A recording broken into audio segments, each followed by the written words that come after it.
जय Jagannath. Breaking news बहुत बड़ इंपोर्टांट न्यूज समस्त केंद्रीय सरकारी कर्मचारी माने जानिबा निहाती दरकार। आपण मानकर 18 मासर डीए आउ मिलिबो नाही। ए भिडियो रे मु आपण मानकु संपूर्ण डिटेल जणैबी। वीडियो को स्टार्ट करिबा, वीडियो को शेष जाए देखिबे। कोविड-19 समय रे केंद्रीय सरकारी कर्मचारी एवं पेंशन भोगी मानकर डीए स्थगित करा जायथिला। भारत सरकार डीए फ्रीज करिथिले। वर्तमान कर्मचारी संघ गुड़िक एही दाबी को प्रत्याहार करि देइछंती।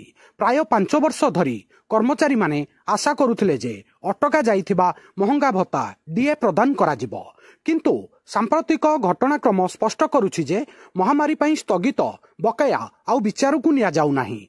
कोविड-19 समय रे केंद्रीय सरकारी कर्मचारी एवं पेंशन भोगी को तांकर बकाया 18 मासर डीए डीआर मिलिबो बोली समस्त कर्मचारी जो आशा रखिथिले से आशा वर्तमान आशा रे ही रहीगला।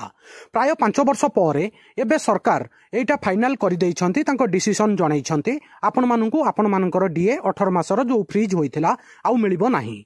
1 कोटी रु अधिक केंद्रीय सरकारी कर्मचारी एवं पेंशन भोगी वर्तमान हार मानिछंती। दीर्घ समय धरी कर्मचारी एवं अनेक कर्मचारी संघ आशा करुथिले जे महामारी समय रे अटका रखा जाइथिबा डीए रो बकाया कौनसी भी समय रे सरकार प्रदान करिवे।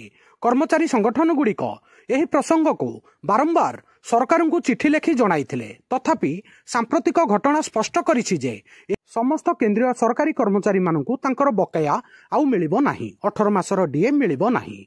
एबे आपनकु गोटे बड़ पॉइंट कहूची, आपनक मन रे क्वेश्चन आसुथिबो ए 18 मासर डीए काहेकि फ्रीज होइथिला। डिटेल जानिबा। कोविड-19 समय रे सरकार आकु कोन पई फ्रीज करिथिले आपण माने समस्ते जानिथिबे।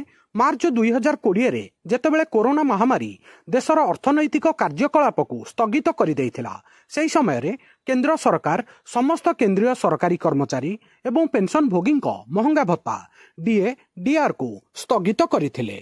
2020 मसियारे सेही समय रे समस्त नेता मंत्री सांसद माने तांकर दरमार भत्तार 30% किछि नेता मंत्री 50% कम नैथिले, किंतु 2025 मसियारे मार्च मासरे समस्त नेता मंत्री मानकर सांसद मानकर दरमारे 24% वृद्धि घटिथिला। आउ सेमानंकु 2023 मसियारु एरियर मध्य दिया जाउछि। सेथि पई समस्त केंद्रीय सरकारी कर्मचारी माने आशा रखिथिले जे तांकर फ्रीज होइथिबा 18 मासर डीएडीआर मिलिबो बोली, किंतु वर्तमान अर्थ मंत्रालय स्पष्ट करिछि जे तांकर 18 मासर फ्रीज होइथिबा डीएडीआर मिलिबो नाही। समस्त केंद्रीय कर्मचारी एवं संगठन गुड़िक बारंबार चेष्टा जारी रखिथिले। दीर्घ 5 वर्ष धरी रिक्वेस्ट करुथिले सरकार को, अर्थ मंत्रालय को बारंबार चिठी एवं रिक्वेस्ट माध्यम रे अनुरोध करिथिले। अर्थ मंत्रालय को बुझाया पई चेष्टा करिथिले एवं जुक्ति मध्य करिथिले जे एहा होउची सेमानंकर अधिकार, प्रत्येक केंद्रीय कर्मचारी मानंकर अधिकार।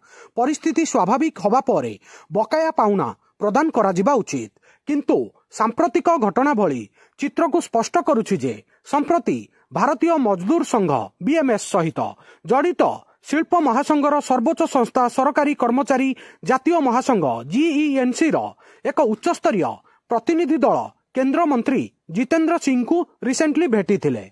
एक बैठक समय रे प्रतिनिधि दलर एवं कर्मचारी मानकर अनेक दीर्घकालीन दाबी उठाइथिले।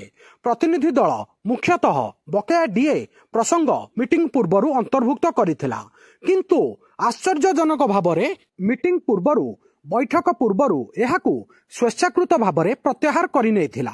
एहार अर्थ होउची कर्मचारी संगठन गुड़िक मध्य एही प्रसंग को आगकु न नबाकु निष्पत्ति नैछंती। 5 वर्ष धरी सरकार को अनुरोध करिथिले, किंतु सरकार सुनिलेनी। सेथि पई संगठन एही मुद्दा को आगकु नौनी। वर्तमान मीटिंग रे एनपीएस को उच्छेद करिया पई दाबी करा जायथिला एवं ओपीएस को पुनर्बार कार्यकारी करिया पई पुणी रिक्वेस्ट करा जायछि। अष्टम वेतन कमिशन रो सीपीसी गठन पई रिक्वेस्ट करा जायछि।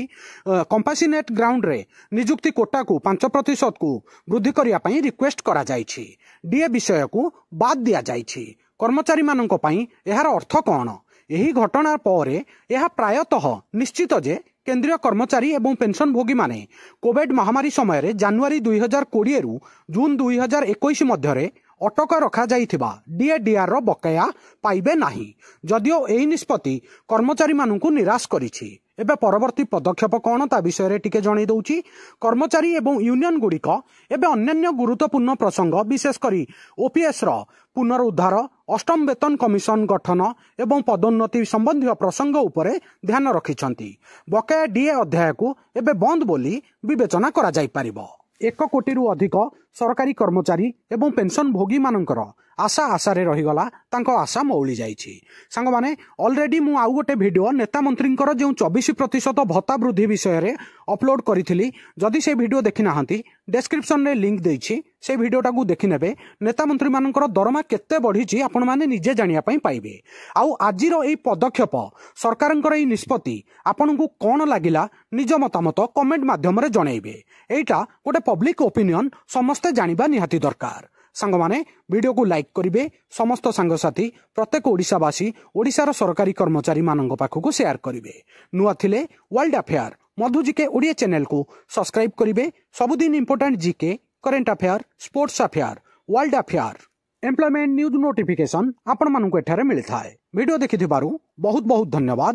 ଜୟ ଜଗନ୍ନାଥ, ବନ୍ଦେ ଉତ୍କଳ ଜନନୀ।